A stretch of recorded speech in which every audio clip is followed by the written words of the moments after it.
Bienvenidos a la economía de Deutsche Welle. La bautizada por el presidente Donald Trump como Ley Grande y Hermosa traerá importantes cambios en el día a día de la economía más grande del planeta. El plan, aprobado este jueves por el Congreso estadounidense, concreta promesas clave de Trump, como aplicar deducciones fiscales para propinas, horas extra y préstamos de autos. También amplía el crédito tributario por hijos. Pero la medida genera polémica. Elevará significativamente la deuda nacional, acercándola a niveles no vistos desde la Segunda Guerra Mundial. Se estima que el paquete fiscal sumará 3,3 billones de dólares al déficit estadounidense en la próxima década. Ese impacto fiscal ha generado presión sobre el dólar y los bonos del Tesoro en las últimas semanas. ¿Y quién mejor para contarnos todo esto que nuestra compañera en Nueva York, Ana Nieto? Muy buenas tardes. Hablamos de una ley de más de 1000 páginas con profundas consecuencias económicas. ¿Cuáles son las más importantes? Consecuencias por décadas. La ley rebaja de forma significativa los impuestos a empresas, inversionistas, hogares de altos ingresos. Los recortes fiscales a la clase media y hogares de bajos ingresos son menores, algunos temporales, como el que has citado para las propinas y las horas extra. Y sus efectos se diluirán o se anularán con el recorte de la red social que sirve para pagar estas ayudas fiscales. Los recortes más importantes llegan a los alimentos y a la atención para la salud. 12 millones de personas perderán su seguro, pero casi todos lo dotaremos porque se va a mover entero el sector de la salud. La ley además dota de un presupuesto multimillonario a las autoridades de inmigración y económicamente va a añadir los 3 billones de dólares al déficit presupuestario, además de 5 billones más a una muy abultada deuda del Estado. El Fondo Monetario dice que va contra lo que aconseja, tanto en materia de déficit como de deuda. Ana, quédate con nosotros porque me gustaría comentar otro asunto contigo. Claro. Y me refiero a los datos de empleo de Estados Unidos. La economía del país creó más empleos de lo esperado en junio y la tasa de paro bajó ligeramente, lo que alivia las preocupaciones sobre el mercado laboral debido a los aranceles impuestos por Donald Trump. La primera economía creó 147.000 empleos en junio, superando los 110.000 previstos por los analistas. Los principales impulsores fueron el sector de la salud y los gobiernos estatales, mientras que el gobierno federal continuó con recortes de personal. La tasa de desempleo cayó una décima hasta el 4,1% y aunque el mercado laboral muestra solidez, el crecimiento salarial se desaceleró, lo que podría aliviar presiones inflacionarias.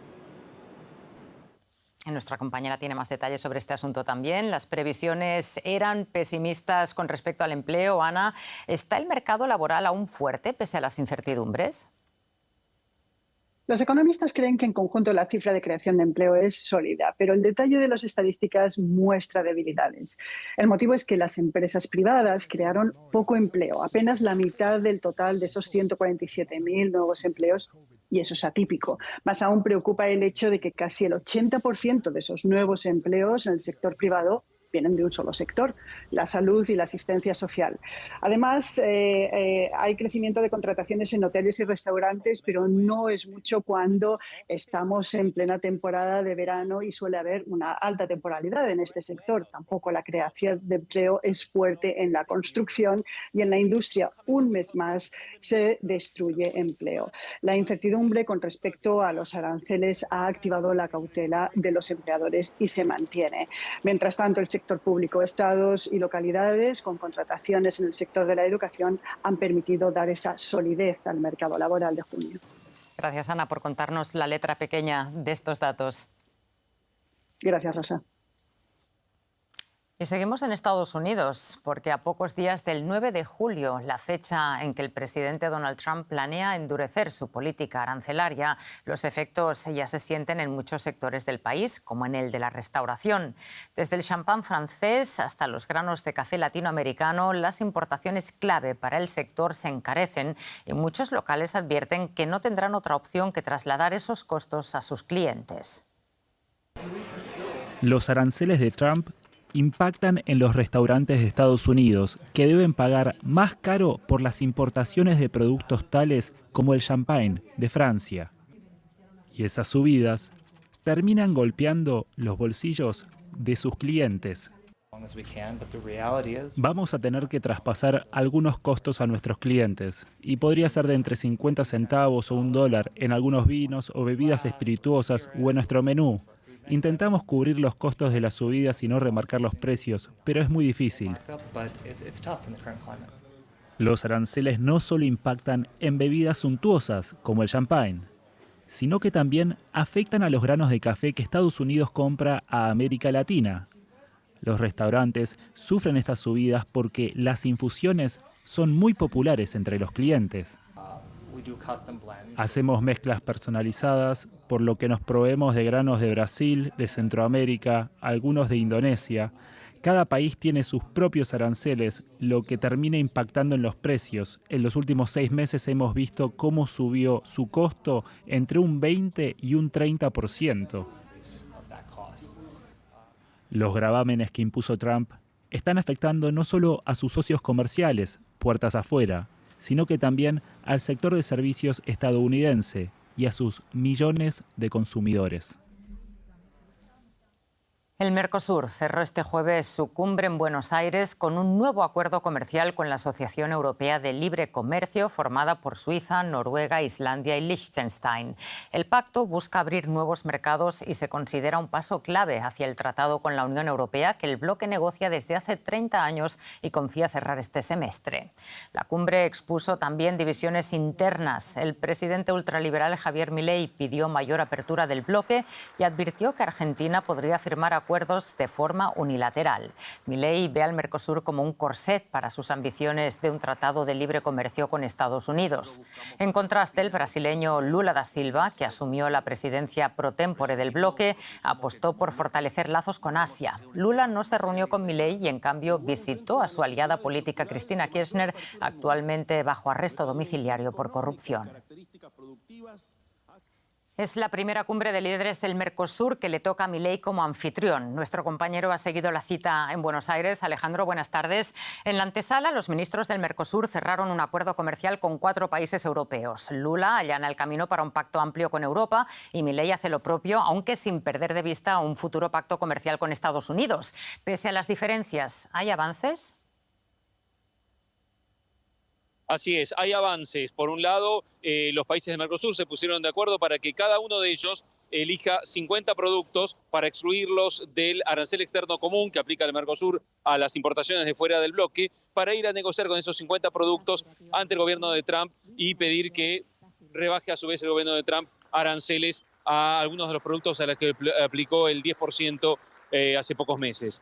Por otro lado, también en el primer semestre del año, bajo la presidencia argentina, no se pudo ratificar en los parlamentos el acuerdo de libre comercio Unión Europea-Mercosur, pero se espera que en el segundo semestre, bajo la presidencia de Brasil, Lula espera poder cerrar ese acuerdo. Además, en el primer semestre sí se cerró el acuerdo con la región ETFA, las siglas en inglés, de la alianza que une a Suiza, Noruega, Islandia y Liechtenstein.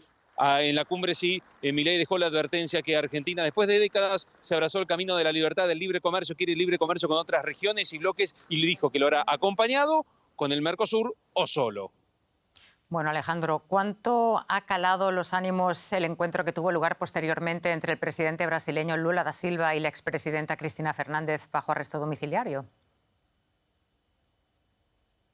Fue un momento de tensión. Ya al comenzar la cumbre de Mercosur, Milei lo recibió a Lula con frialdad, ambos solamente se estrecharon la mano, no conversaron nada entre los dos cuando tenían que posar para la foto, no hubo sonrisas ni abrazos. Después, a la hora de los discursos de cada uno de los 5 presidentes de Mercosur, Milei hizo su amenaza de irse del Mercosur. A su vez, Lula prometió fortalecer los lazos con BRICS, o sea, con Rusia, India, China, Sudáfrica, países con los que Argentina tiene con Milei una fría relación. Y por otro lado, después de esa reunión, recordamos que no hubo ninguna reunión bilateral entre Milei y Lula desde que Milei llegó a la presidencia, y en este caso sí hubo reunión de Milei bilateral con los presidentes de Uruguay y Panamá, pero no con Lula. Lula, en cambio, sí se reunió con la expresidenta argentina Cristina Fernández de Kirchner, que después de la reunión recordó que Lula había estado preso y que después volvió al poder en Brasil,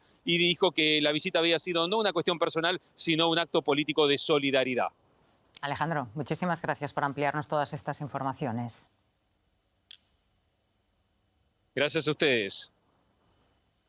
Y seguimos con noticias de la región. La presidenta de Perú, Dina Boluarte, una de las gobernantes más impopulares de Latinoamérica, se duplicó el sueldo a un año de dejar el poder. La mandataria de 63 años pasaría a ganar el equivalente a $10.000 mensuales, según anunció el ministro de Economía, Raúl Pérez Reyes. El gobierno fijó el nuevo sueldo mensual de Boluarte en 35.568 soles en lugar de los 16.000 soles que recibía, tras sostener que era uno de los más bajos entre 12 presidentes de la región.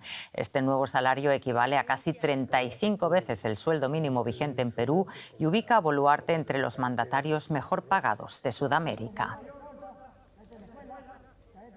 Y antes de irnos, un resumen de otras notas breves de América Latina.